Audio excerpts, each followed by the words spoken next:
हरियाणा प्रमुख नीरज सेठी जी, हमारे पार्टी के विश्व पितामह गोपाल शर्मा जी। आगे आप अपना नाम बताइए। राजीव कुमार पाल, सह सचिव हरियाणा। ये हमारे गुड़गांव से जिला अध्यक्ष हैं राकेश सहरावत जी। नितिन आर्य, हरियाणा उप प्रमुख, जिला अध्यक्ष रेवाड़ी से नरेश कुमार, जिला अध्यक्ष नंदनगढ़ चुनाव, जिला उप प्रमुख नंदनगढ़ रेवाड़ी से। ठुकराल जी, गुड़गांव के अंदर सबसे मजबूत थी शिवसेना हमारी। बीच में कुछ कारणों से हम लोग पीछे हुए, लेकिन आने वाले समय में जैसे हम लोगों ने अपने सारे जिला अध्यक्ष बनाए और आप हमारी पार्टी देख रहे हैं, जिला अध्यक्ष भी है, सब लोग इधर हैं, हम उस हिसाब से हम लोग अभी आपको नजर आएंगे। आने वाले मेरे ख्याल से बमुश्किल और 2 महीने का हमें समय चाहिए। तो हमारा यहाँ बुलाने का उद्देश्य आप लोग को ये था, सबसे पहले तो हम लोग चुनाव के अंदर उतरेंगे जी। जितने नगर निगम के चुनाव हैं, अभी सोनीपत के चुनाव लगने वाले हैं 1 महीने 1.5 महीने में। हमारे सोनीपत जिला अध्यक्ष चावला जी किधर हो? हमारे सोनीपत के 12 सीटों पे तो कम से कम हम लोग अपनी उपस्थिति दर्ज कराएंगे, और जो हमारी उपस्थिति जो दर्ज होगी वो भी छोटे पैमाने पे नहीं होगी, बहुत बड़े पैमाने पे हम लोग खुद हिंदुत्व को शुरू से बाला साहब ठाकरे की विचारधारा पे, जिसको माननीय श्री एकनाथ शिंदे साहब और हमारे राष्ट्रीय सचिव श्री अरसूल जी ने आगे लेकर गए हैं, उनके नेतृत्व में मैं ये चेताना चाह रहा हूँ शिवसेना हरियाणा की तरफ से, मैं फिर से, हम लोग इस धरती पे खेलने नहीं देंगे। जहां हमारे लोगों की मौतें हुई, जहां हिंदू मारे गए, उन बांग्लादेशी उस धर्म के लोगों को हम लोग आईपीएल के अंदर खेलने नहीं देंगे। ये शिवसेना ने ठाना है और शिवसेना हरियाणा इसको करके देगी। अगर पिछले दिनों में जाएंगे तो मेरे जो समन्वयक हमारे बैठे हैं, ये पिच खोदी गई थी पाकिस्तान के खिलाफ, उसमें ये भी हिस्सा थे जिन्होंने किया था और जेल में गए थे, उसमें गलत नहीं करे। तो मैं ये चेताना चाहूंगा, मैं सरकार से हाथ जोड़कर ये विनती करूंगा कि सरकार को कि ऐसा काम ना किया जाए कि हम लोगों को ये कदम उठाना पड़े या हम लोग को वापस पिच के ऊपर घुसना पड़े शिवसेना हरियाणा को। तो शिवसेना हरियाणा की स्टेटमेंट है कि शिवसेना हरियाणा बांग्लादेशियों को हमारे यहाँ खेलने की इजाजत बिल्कुल नहीं देगी। हरियाणा में लव जिहाद के बहुत से किस्से आ रहे हैं। बीच में ये मेरे साथी ये भी लव जिहाद का किस्सा लेके आए थे किसी लड़की को, तो उसको हम लोग बाहर निकाल के लाए थे। हम लोगों ने उससे बहुत हिम्मत की थी, बहुत धमकियां मिली थी हम लोग को। नूह के ही वो लड़के थे, नूह के लड़के थे, उन लोगों ने खैर बहुत धमकियां दी, लेकिन उस समय हम उस लड़की को हम लोग बाहर करके लाए। उसके साथ में उसकी 4-5 और उसने अपने बताया था, तो हमने उस समय खूब मेहनत करके उनको लेके आए। तो मैं ये लव जिहाद के लिए भी हम लोग सड़कों पे आने वाले हैं। और सबसे महत्वपूर्ण बात जो हम लोग की है, हम लोग शिवसेना हर गांव, हर शाखा, हर एक गांव में हम लोग एक शाखा खोलने जा रहे हैं, जिसका हम लोग शुरुआत जो है बादली गांव से करेंगे। अगले महीने में, अगले साल में जनवरी में हम लोग बादली जो हमारे जिला अध्यक्ष है, वहां से हर गांव में हम लोग की हर एक शाखा रहेगी।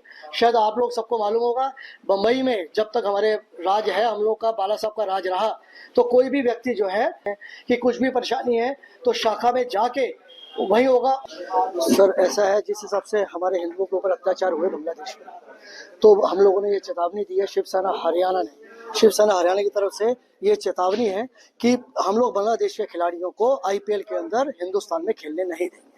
तो ये सिर्फ आईपीएल के लिए है या कोई कहीं भी खेलने? अभी तो आईपीएल आ रहा है, इसलिए आईपीएल के लिए बोलूंगा जी मैं फिलहाल।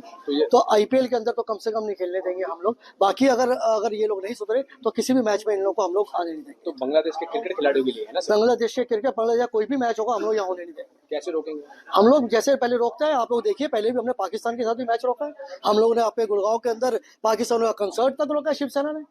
तो वैसे हम लोग इनके खिलाड़ियों को भी खेलने नहीं देंगे, इन लोगों को नहीं आने देंगे हम लोग, जब तक हिंदुत्व के ऊपर प्रहार होता रहेगा। कोई तो उठेगा कम से कम हिंदुत्व के ऊपर। सरकार से मतलब सरकार क्यों नहीं कर रही, मतलब इस तरह से? सरकार से तो वही तो मांग है साहब, इसीलिए प्रेस कॉन्फ्रेंस में बोल रहा हूँ। सरकार से निवेदन है, हाथ जोड़ के सरकार से निवेदन है कि शिवसेना हरियाणा को सड़कों पे मत आने दो, शिवसेना हरियाणा को अपने तरीके से मत लड़ाई लड़ने दो, इसको रोको उधर। अगर नहीं रोकेगा तो किसी को तो सामने आना ही है करने के लिए, और शिवसेना हरियाणा इस वक्त प्रतिबद्ध है। मेरे साथी सब साथ में खड़े हैं, ये सब प्रतिबद्ध है अभी कि हम लोग सड़कों पे उतरेंगे, हम लोग इन लोगों को नहीं आने देंगे। जो आप मानते हैं कि खिलाड़ियों को का विरोध करने से बांग्लादेश है वो सुधर जाएगा और वहाँ नहीं, खिलाड़ियों को रोकने से कम संदेश तो जाएगा। अभी तो संदेश भी कुछ नहीं जा रहा। अभी आपके एक पत्रकार मित्र मुझे बोल रहे थे कि हिंदू क्यों नहीं जागरूक हो रहा है। हिंदू कहाँ से जागरूक होगा? अब हिंदू जागरूक होगा तभी तो इन लोगों को रोकेगा, कि संदेश तो जाएगा सरकार के पास भी और इनके पास भी कि भाई ऐसे से हिंदुओं के पास हो रहा है। जो सोए हुए हिंदू हैं उठेंगे तो सही, कम से कम सोए हुए हिंदू, कि हमारे ऊपर ऐसे प्रहार हो रहा है। आज पहले पाकिस्तान हुआ, अब बांग्लादेश हो रहा, फिर तो हिंदुस्तान में आएगा इधर।